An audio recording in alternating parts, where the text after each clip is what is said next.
Southern California remains in the grip of the worst heat wave of the year, along with intense thunderstorms in some areas. The conditions have heightened worries about power supply interruptions and fires.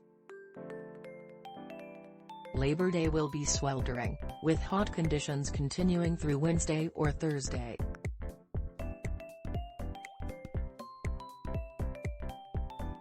Highs between 105 and 110 degrees are expected across broad swaths of the San Fernando, San Gabriel and Santa Clarita valleys, as well as communities in lower mountain elevations, said Joe Serrar, a meteorologist at the National Weather Service's Oxnard office. The Weather Service is forecasting heat advisories and excessive heat warnings through Tuesday and is warning against heat illness.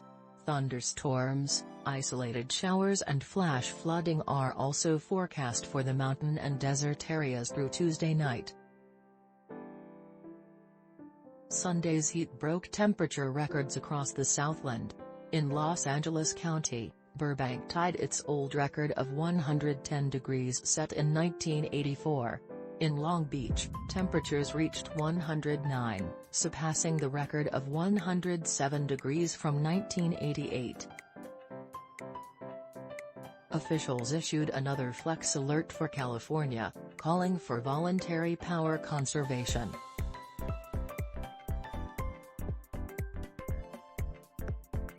The alert will probably be elevated to a higher status Monday, which could mean bringing in backup generators and activating discounts for customers who reduce their power usage.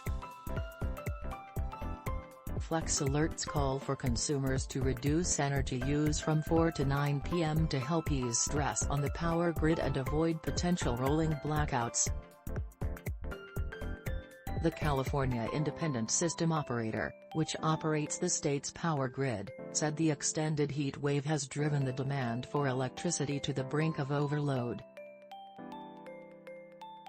As of Sunday afternoon, that demand stood at 42,480 megawatts and will probably climb to 48,817 megawatts Monday, then surpass 50,000 megawatts Tuesday, just shy of the all-time record set in 2006.